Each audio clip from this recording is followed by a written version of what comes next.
찬양의 가사 내용도 찬양도 이미 은혜 다 받아버렸습니다. 설교 안 해도 될 것 같아요.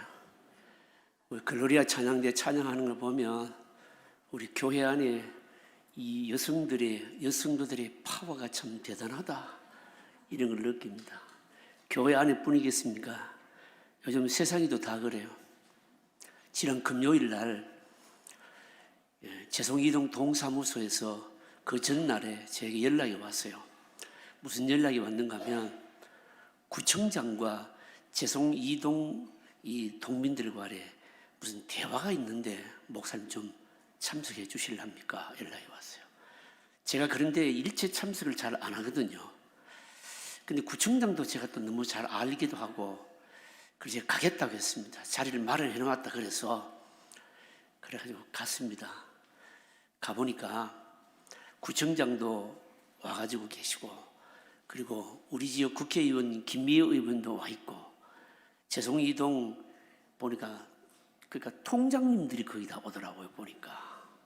근데 제가 말씀드리려고 하는 건 뭔가 하면 재송이동 동사무소 이 동장도 여성이고, 그리고 동사무소 안에 그 간부들이 이제 그 다 참석했는데 남자가 한 분도 없고 전부 다 여성이에요.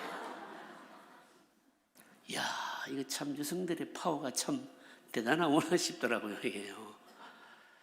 그래서 제가 가서 이제 자리를 마련했다고 해놓았다고 해서 제가 가서 자리 앉고 보니까 내 옆에 누가 앉았는가 하면 스님이 앉아 있는 거야. 아, 이거 동사무소에서 이거 일부러 이랬나? 그래서 제가 스님에게 물었어요. 그 사찰이 어디에 있습니까? 이러니까 요 안쪽에 여기 큰 문정삼이가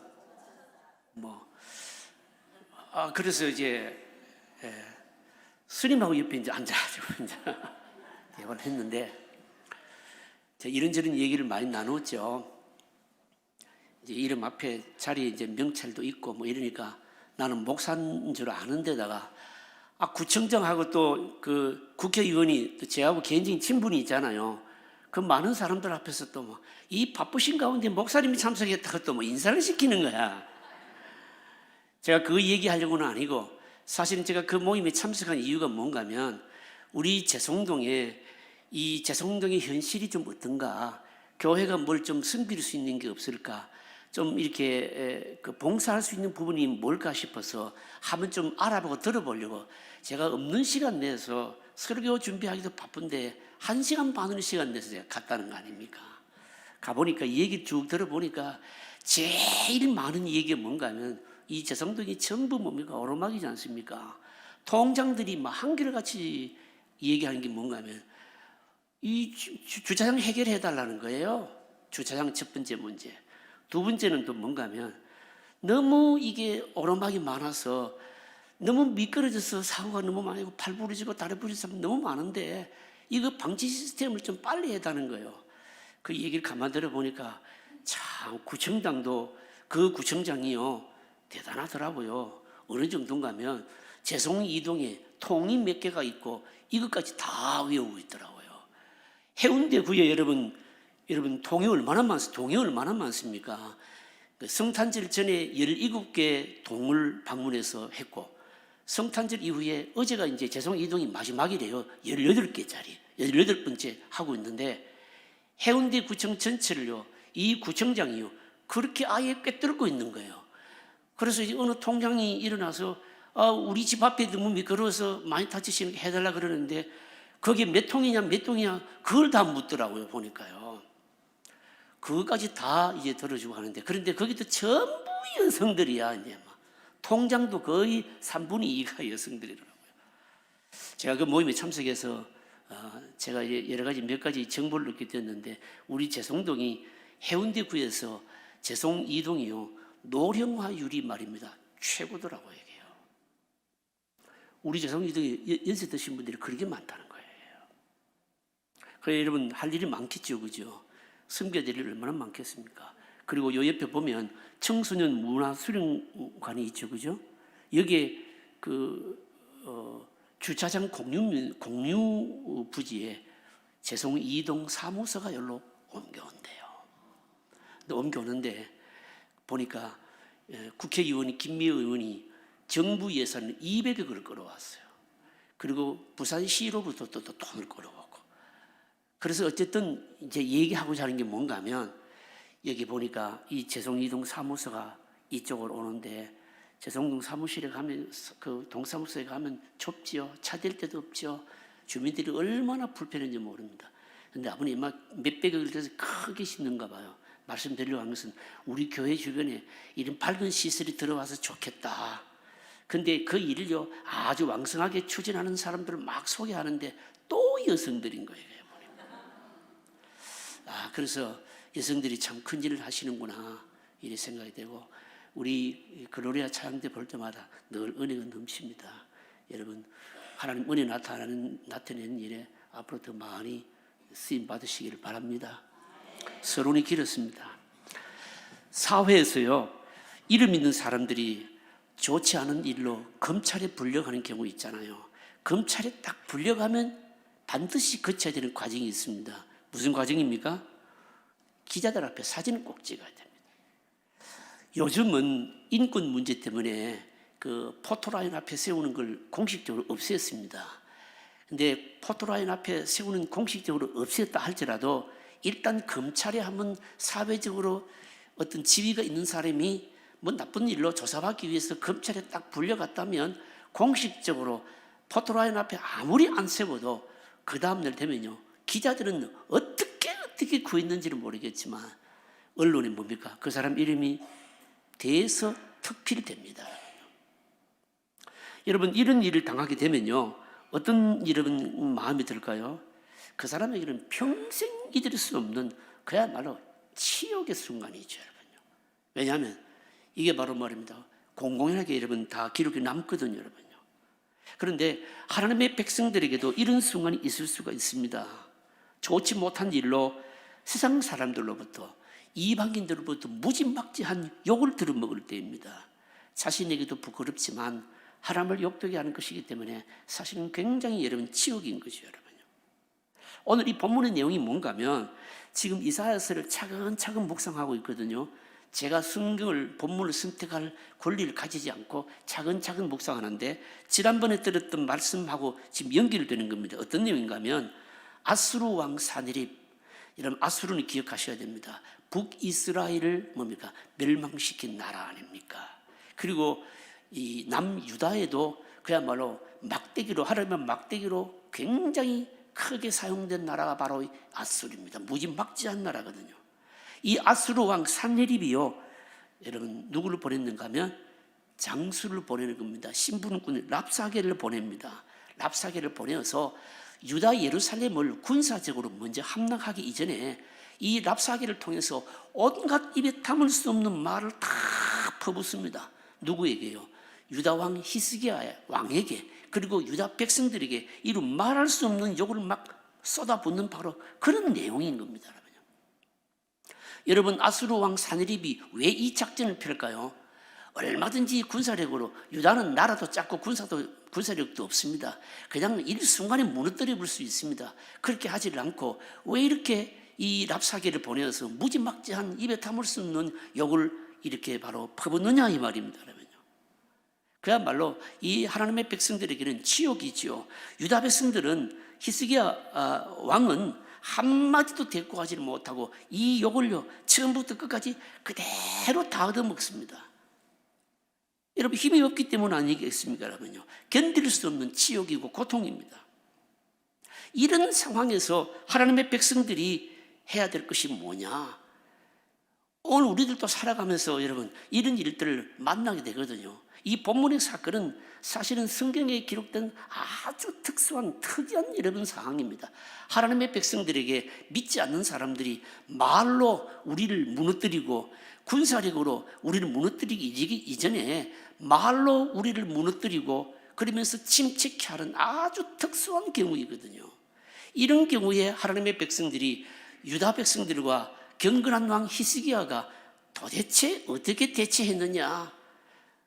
여러분 이게 우리 주신 바로 본문의 바로 교훈인 겁니다.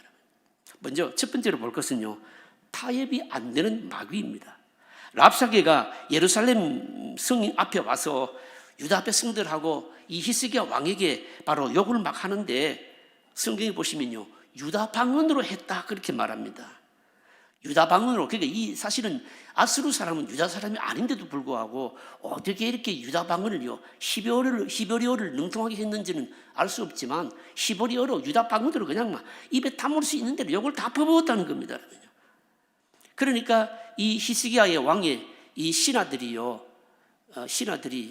너무너무 치욕스러우니까 이 랍사게에게 뭐라고 얘기를 하는가 하면, 백성들이 이 욕을 들으면 너무너무 민망하니까 부디 유다 방언으로 좀 하지 말고 아람 방언으로 좀 욕을 하도록 욕을 해라, 그렇게 요구를 하는 겁니다. 그렇게 청을 했는데도 불구하고 이렇게 하니까 랍사게는요, 오히려 더 유다 방언을 가지고 자기가 하는 이 말은요, 오히려 더 듣기 싫을 정도로 더 노골적으로 욕을 했다는 겁니다. 여러분 한번 보실까요? 그 욕의 내용은 지난번에 들었던 마지막 말씀을 보면요, 입에 올리기도 거북스러운 겁니다.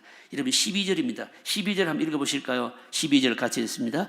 랍사게가 이르되 내 주께서 이 일을 내 주와 네게만 말하라고 나를 보내신 것이냐? 너희와 함께 너희의 자기의 대변을 먹이며 자기의 소변을 마실 성위에 앉은 사람들에게도 하라고 보내신 것이 아니냐 하더냐. 무슨 말입니까? 랍사게가요, 입에 담을 수 없는 막 욕을 막 하고 있는데 어느 정도인가 하면, 하나님의 백성들은, 유다 백성들은요, 바로 자기 대변을 먹고 소변을 마시는, 그러면 그냥 개 수준으로 지금 얘기하고 있는 겁니다. 여러분, 이 정도로 욕을 퍼붓는 것은요, 이거는 우연히 이루어진 게 아닙니다. 막 벼르고 그래서 일어났던 바로 그런 일입니다. 그렇다면 여러분, 도대체 누가 이런 계획을 세웠을까요? 누가 이렇게 무지막지한 말을 바로 히스기야 왕과 유다 백성들에게 말도 안 되는 일, 어마어마한 욕을 퍼붓도록 계획한 사람이 도대체 누구냐 하는 겁니다. 아수르 왕 사네립일까요? 사네립 왕이 보낸 그 신하, 바로 장수 여러분 랍사게일까요? 사실은 둘 다 아닙니다, 여러분요. 누구인가 하면요, 바로 성도들의 원수인 마귀인 겁니다, 여러분요. 산헤립이나 랍사게는요, 단지 마귀의 하수인에 불과한 겁니다. 이들은 짐승처럼 입에 거품을 풀고 욕을 퍼붓는데 사실은 자기 정신으로 하는 게 아니죠. 여러분, 이럴 때 하나님의 백성들은요, 몽둥이로 맞는 것보다 더 아픈 일인 거죠, 여러분요. 여기서 우리가 알아야 될 게 있습니다. 뭔가 하면, 여러분, 이런 치욕도요, 사실은 두 가지 종류가 여러분 있는 겁니다. 하나는 말씀대로 살지 못해서 썩은 부분이 바로 골마 터져서 그렇게 당하는 욕을 먹는 게 있습니다. 이런 경우에는 여러분, 이것을 회개의 기회로 삼으면 다시 소생할 기회가 여러분 있는 거죠. 그리고 또 하나는요, 욕을 얻을 만한 일이 없어도 욕을 먹고 곤욕을 치르는 경우도 있는 겁니다. 여러분, 이런 것을요, 우리가 흔히 비유로 하는 말이 뭡니까? 마치 길을 가다가 잘못 걸려서 미친 개에게 물린 거하고 똑같습니다, 여러분요. 대체로 자기 욕심이 이루어지지 않을 때 이런 일이 바로 저질러지게 되는 겁니다. 지금 유다 백성들과 여러분 히스기야 왕이 욕을 먹는 것은 뭐 때문일까요? 유다 백성들의 내면적인 문제 때문인 겁니다. 겉으로 드러난 것보다도 내면적으로 우상을 숭배하고 하나님을 떠난 것 때문인 겁니다. 하나님께서 이것을 돌이키게 하려고 바로 아수르 왕 산헤립을 사용하고 계시고, 그리고 그의 장수 랍사게를 바로 사용하고 있는 겁니다. 이런 대적자들이 일어날 때는요, 특징이 있습니다. 특징이 뭘까요? 말도 안 되는 소리로 욕을 퍼붓는다는 겁니다. 여러분, 이런 것은 뭘까요? 우리 안에 하나님께서 기뻐하지 아니하신 것을 짜내기 위한 바로 통로인 겁니다. 어떤 것이든지 간에 이런 때는요, 말이 여러분 타협이 안 된다는 겁니다. 여러분, 이런 경우에는요, 방법이 없습니다. 그냥 욕할 힘이 없을 때까지 여러분 다 당하고 기도하면서 기다리는 것밖에 없는 거지요. 하나님의 때가 되든지 아니면 스스로 무덤을 파면서 파멸이 이르든지 둘 중에 하나인 겁니다. 여러분, 그래서 우리는 뭡니까? 분별력을 가져야 됩니다. 정말 어떤 어려운 일이 있을 때 도대체 이 어려운 일이 왜 왔느냐? 애매히 왔느냐? 아니면 뭡니까? 우리의 내면들을 하나님께서 더 정화시키기 위한 것이냐, 이런 것들을 잘 분별해야 된다는 거죠. 두 번째로 왕과 백성들 간의 이간질입니다. 랍사게가요, 유다 백성들에게 여러분 욕을 하는 목적이 뭘까요? 욕을 하는 목적은 뭔가, 우선 바로 유다 백성들의 자존심을 짓밟음으로 하나님 앞에 기도를 하지 못하게 하기 위한 겁니다. 여러분, 사람이요, 누구로부터 욕을 먹게 되면요, 욕을 얻어먹으면 마음속에 분노가 일어납니다. 그런데 이 분노가 일어나게 되면 특징이 있습니다. 일단 기도가 안 됩니다. 그러고 뭡니까? 하나님을 의지하고자 하는 믿음에서만 떠나버리게 됩니다. 여러분, 그래서 이게 무서운 거예요. 두 번째로 이런 바로 욕을 하는 목적이 뭔가 하면, 이 유다 백성들로 하여금, 그러니까 히스기야 왕을 일종의 신뢰하지 못하게 하기 위한 겁니다. 여러분, 히스기야는 잘 아시는 대로 다윗 왕 이후에 가장 하나님께 헌신된 바로 경건한 왕 아닙니까? 다 썩어져가는 유다를 종교개혁했던 바로 장군인 아닙니까? 온 유다를 하나님의 말씀으로 개혁한 왕입니다. 그런데 뭡니까? 바로 이 히스기야 왕을, 그러니까 이런 왕을 신뢰하지 못하도록 하기 위한 사단의 바로 목적인 겁니다. 분노를 조장해서 하나님께 기도하지 못하게 하고 다른 지도자를 바로 비방해서 불신하게 만드는 겁니다. 이게 얼마나 무서운지 모릅니다. 여러분, 지도자를 불신하게 만들면 여러분, 그 집단 전체는요, 바로 모든 것이 다 무너지게 돼 있는 겁니다. 랍사게가 히스기야를 막 집중적으로 비난하는데 히스기야 왕의 말을 듣지 말라는 겁니다. 듣지 말라고 하면서, 그러면서요, 한 4가지로 이 왕과, 히스기야 왕과 유다 백성들 간에 이간질을 시키는데, 이 이간질을 시키는 말을 하는 내용이 한 4가지가 나오는데, 이 4가지를 보게 되면요, 여러분, 사단이 지금 멀리 있는 것이 아니고 우리 가까이에서 하나님의 거룩한 백성들의 공동체를, 하나님의 백성들을 침체하게 만들고 하는 것이 고스란히 다 드러난다는 거예요. 여러분, 이사야서가 이런 내용까지 기록하고 있는 이유가 여기 있는 거예요. 하나님의 백성들로 하여금 지도자를 불신하게 만들고 영적으로 침체하게 만드는데, 그때 말로 공격을 할 때 말로 공격하는 주 내용이 도대체 뭐냐라고 하는 겁니다. 이걸 지금 여과 없이 기록하고 있는 거예요. 제일 첫 번째가 뭔가 하면요, 히스기야가 왕이 힘이 없다고 비난을 하는 겁니다. 14절 말씀이 그 말씀이죠. 14절 읽어보실까요? 같이 했습니다. 왕의 말씀에 너희는 히스기야에게 미혹되지 말라. 그가 능히 너희를 건지지 못할 것이니라. 히스기야가 왕이 아무리 경건하고 개혁을 하고 뭐 그래도 사실은 너희를 건질 만한 힘이 없다라고 하는 겁니다. 여러분, 이 말은요, 이 랍사게의 말을, 사네립의 말을 들어보면 어떤 면에서 이는 일리가 있어요. 왜 일리가 있습니까? 하나님만 의지하는 사람들은요, 여러분, 일단 힘이 없어 보입니다. 여러분, 히스기야 왕이 경건하긴 하지만 현실적으로 무기가 있습니까? 군사가 있습니까? 여러분, 유다가 나라도 조그만하죠. 아수르에 대해서 무슨 싸울 힘이 있습니까? 아수르와 전쟁에서 건질 힘이 없는 건 맞아요, 여러분요. 그런데 문제가 뭡니까? 이 랍사게와 이 산네립은요, 이 아수르 왕은요, 눈에 보는 것이 바로 것만 가지고 판단하기 때문인 거죠, 여러분요. 사실은 보이지 않는 걸 못 보는 거 아닙니까?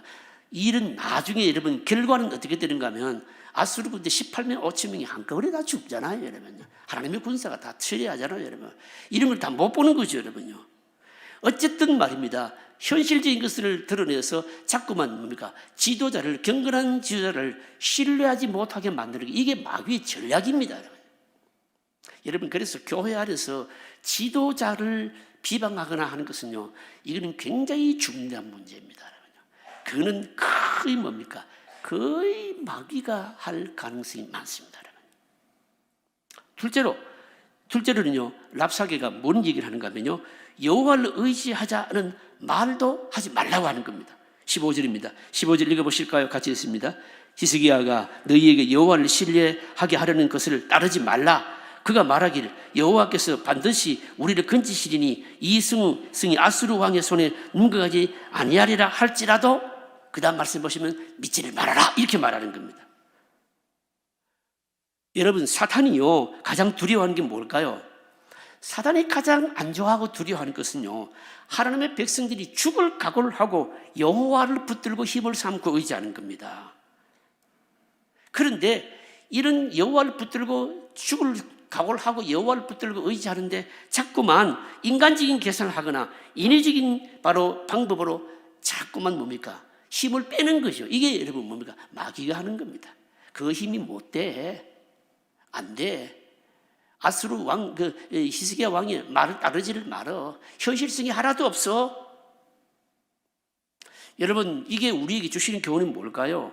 믿음과 여러분, 믿음도 그렇고 불신앙도 그렇고 전념성을 가지고 있다는 것이요, 여러분요. 여러분, 예를 한번 들어볼까요?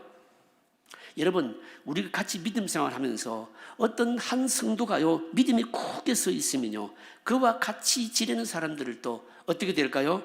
다른 사람들도 그 사람의 믿음을 본받고 굉장히 좋은 믿음의 선한 영향력을 받습니다. 지도자가 흔들리지 않고 하나님을 붙들고 있으면요, 백성들은 절로 여러분 따라오게 되어 있는 것이죠. 반대로 여러분, 믿음에 굳게 서 있던 사람도 옆에서 누군가가 자꾸 불신앙적인 말을 하게 되면 어떻게 될까요? 결국은 흔들리게 되어 있는 거예요. 그래서 어떤 사람의 생각이나 말 태도가 불신앙적이라고 생각이 되면 가까이 하지 않는 것이 좋습니다. 여러분. 속으로 아멘 하세요. 지금 산헤립이 랍사케가 하는 말이 여러분 그 말이거든요. 경건한 그 왕, 히스기야 왕 힘 없다는 거예요. 못 지킨다는 겁니다. 따르지 말라는 겁니다, 여러분요. 그 다음에 세 번째로는요, 랍사케가 하는 말이 뭔가 하면요, 결국은 아수르 왕에게 항복하는 게 낫다는 거예요. 한번 보실까요? 16절 17절입니다. 같이 읽으실까요? 같이 읽습니다. 히스기야의 말을 듣지 말라. 아수르 왕이 또 이같이 말씀하시기를, 너희는 내게 항복하고 내게로 나오라. 그리하면 너희가 각각 자기의 포도와 자기의 무화과를 먹을 것이며 각각 자기의 우물물을 마실 것이요, 내가 와서 너희를 너희 본토와 같이 곡식과 포도주와 떡과 포도원이 있는 땅에 옮기기까지 하리라. 아수르 왕에게 히스기야 왕을 따르지 말고 아수르 왕을 따르게 되면 전쟁도 없게 될 것이고 먹고 싶은 거 실컷 먹고 편안하게 산다, 이 말 아닙니까, 여러분요?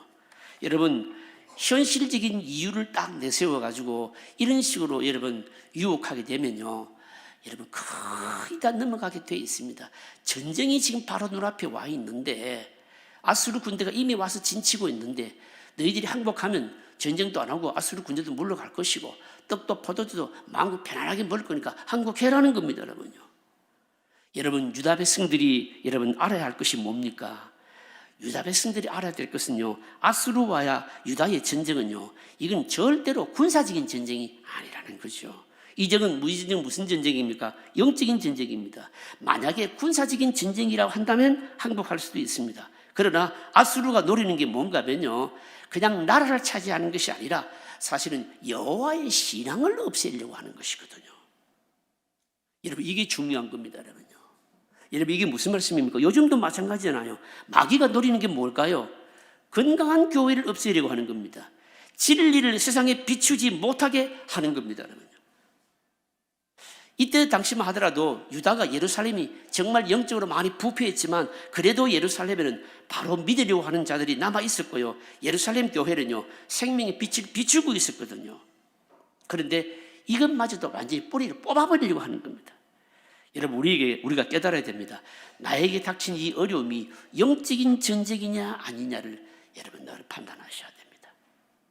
영적인 전쟁이냐 아니냐 어떻게 여러분 판단할 수 있을까요?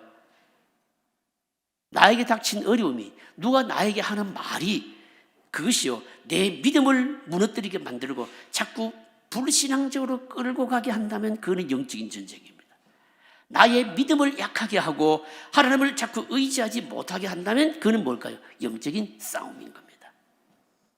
이걸 여러분 잘 분별해야 된다는 겁니다.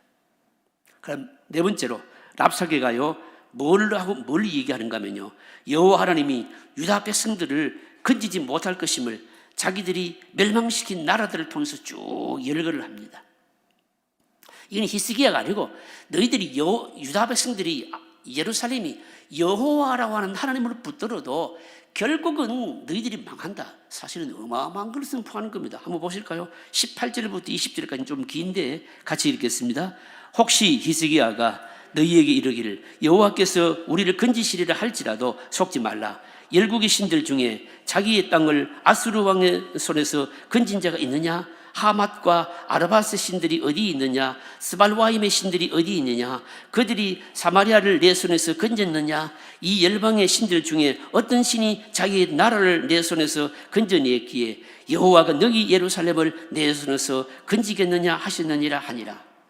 여러분, 이 말씀을 이해하시겠습니까? 무슨 내용인가 하면 아수르가요 이미 벌써 나라들 여러 나라들을 다 무너뜨렸다는 겁니다. 그래서 그 보시면 여러 나라들 언급하고 있잖아요. 하맛, 아르바세, 신들, 스발와임. 그런데 결정적으로 중요한 것은 어느 나라를 얘기합니까? 예, 보면요 사마리아를 얘기하잖아요. 사마리아가 어디 수도입니까? 북이스라엘의 수도잖아요. 여러분, 이때는요 이미 북이스라엘 나라가 망했거든요. 그러니까 북이스라엘도 여러분 하나님 믿는 나라 아닙니까? 하나님 믿는 나라인데, 여호와를 믿는 나라인데 이미 아수르에게 망했으니까 그 왕도, 그 신도 뭡니까? 여호와라는 신도 아수르를, 유다도 못 지켜준다는 겁니다. 이게 지금 말이 지금 그런 논리예요. 그러니까 너희들이 그냥 아수르 왕의 말을 따르지 않는 것만이 아니라 너희들이 믿는 여호와의 신도 버리라는 겁니다. 힘이 못 된다는 겁니다, 여러분. 이미 북이스라엘도, 여호와를 믿는 북이스라엘도, 사마리아도 이미 다 무너져 버렸는데 너희들이라고 빌 수 있느냐 이 말입니다. 빌 수 있느냐? 여러분, 요즘식으로 여러분 말하자면 이런 거 아닙니까? 제 말이 아니고 어떤 성도님들이 하는 말입니다. 목사님, 장로님들도 뭐 별론데 뭐 집사가 뭐 그렇게까지 별나게 신앙생활 할 게 뭐가 있습니까? 여러분, 무슨 뭐 장로님이 우리 신앙의 기준은 아니잖아요, 여러분요. 여러분, 그렇잖아요, 여러분요. 아수르도 잘못하면 뭡니까? 얼마든지 뭡니까? 하나님의 몽둥이에 맞아서 망할 수도 있는 거예요, 여러분요. 그렇다고 뭡니까? 하나님까지 버릴 수 있겠습니까? 없는 거죠, 여러분요. 히스기야 왕의 믿음이 뭡니까? 히스기야 왕의 믿음이 뭔가 하면요, 아수르라고 하는 이 나라는 하나님이 사용하시는 막대기라는 겁니다. 여러분, 예루살렘은 어때요? 유다의 예루살렘은 어때요? 아수르와는 다른 나라입니다. 뭐가 다릅니까? 여러분 한번 대답해 보십시오. 뭐가 다릅니까? 유다의 예루살렘은요 하나님의 뭡니까? 약속이 있는 나라거든요. 언약이 있는 나라거든요.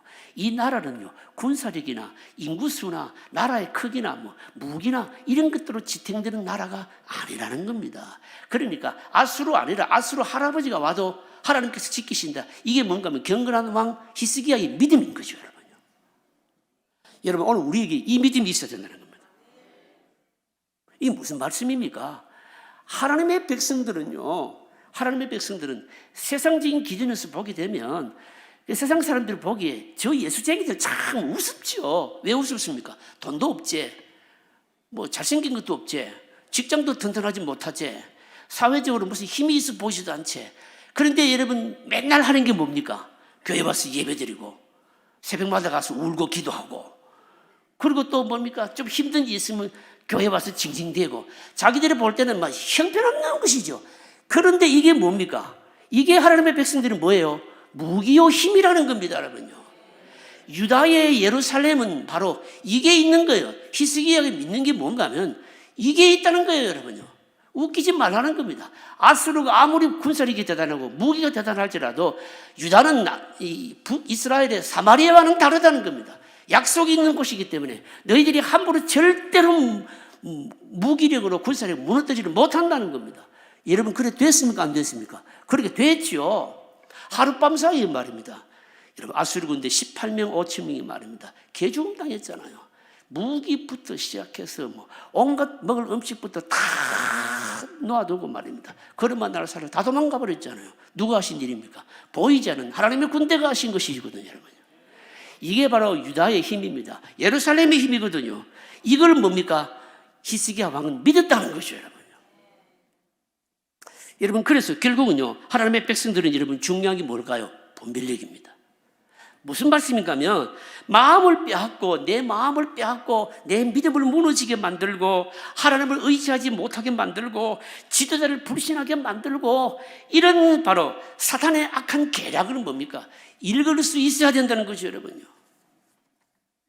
여러분, 그래야 뭡니까? 그래야 여러분 견딜 수 있고 승리할 수 있는 것이거든요. 여러분, 이걸 분별할 수 있는 안목을 길러야 되는 겁니다.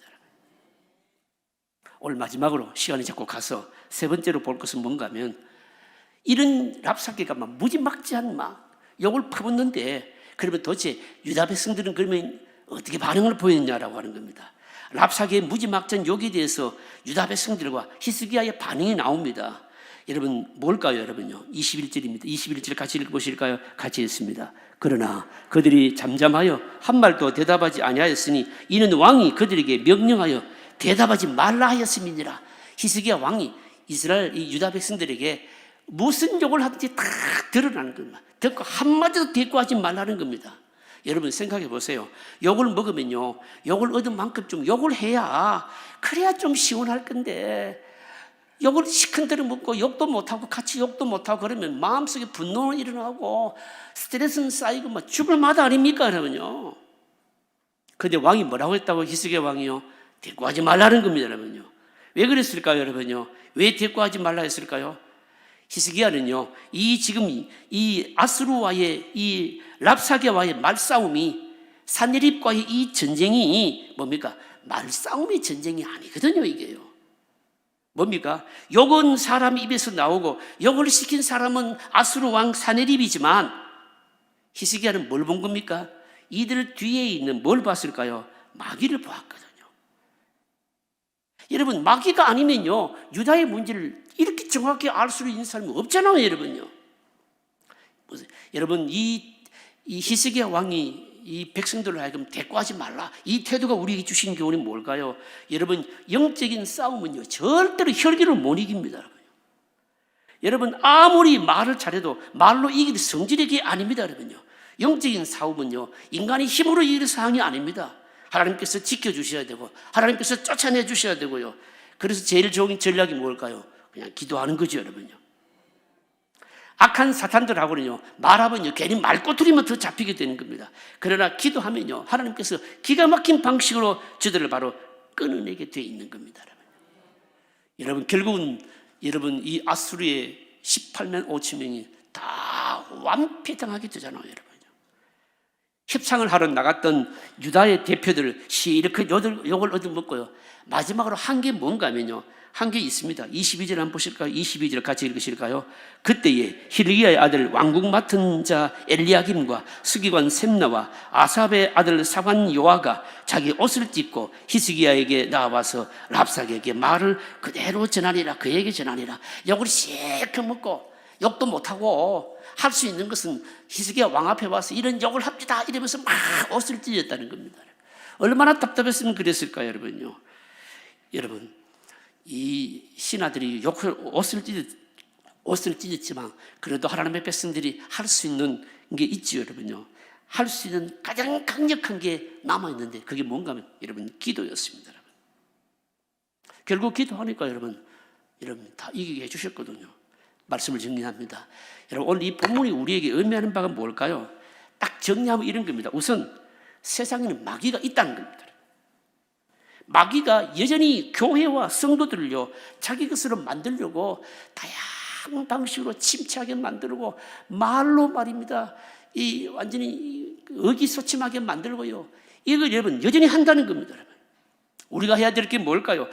이런 때 여러분 말하면 안 됩니다. 자꾸 진리를 드러내고 그러면서 뭡니까? 자꾸 빛으로 말입니다, 진리로 자꾸 분별력을 길러내야 됩니다. 둘째, 영적인 싸움이라 생각될 때는요, 입을 다무는 게 상책인 겁니다. 그 대신 기도합니다. 기도하게 되면 이 기도가요, 완전히 하나님의 대포입니다, 여러분요. 여러분, 요즘요, 우리가 뭐 일상적으로 뉴스 듣잖아요. 오늘 아침도 보니까 뭐 북한에서 지금 뭐 몇 방 쏘올린지 몰라요, 지금요. 뭐 미사일을 막 그냥 막 쏘올리고 있는데, 여러분, 그리스도인들도 여러분 미사일을 쏠 수 있어요. 우리가 쏠 수 있는 미사일이 뭡니까? 기도입니다, 여러분요. 아멘 많이 하셨는데 이 아멘 하신 분은 기도의 능력이 나타날 줄로 믿습니다. 여러분 우리가 기도하면요 대포 미사일보다도 더 어마어마한 능력을 여러분 나타납니다. 아울러서 악한 세력을 이기는 길은 여러분 바른 교회의 모습을 잃지 않고 진리의 등불을 꺼뜨리지 않는 겁니다. 여러분요. 왜 그럴까요? 우리에게 진리가 자꾸 밝혀지면 분별력이 생기거든요. 분별력이 생기고 그러면서 말입니다. 그러면서 말입니다. 여러분 성령께서 우리에게 자꾸 힘을 주시거든요. 마지막으로 마귀는요 자꾸 달콤한 바로 이 조건을 가지고 유혹을 하는데 너희들이 항복하면 아수르가 전쟁도 여기서 끝나게 될 것이고 포도도 주고 뭐도 주고 다 할 것이라고 하는데 실제로는 여러분 하나도 안 이루어집니다. 여러분요. 여러분 기도와 말씀으로 신앙을 지키고요. 그리고 하나님께서 이기게 하심을 체험하는 여러분들의 삶이 되시기를 주의 이름으로 축복합니다.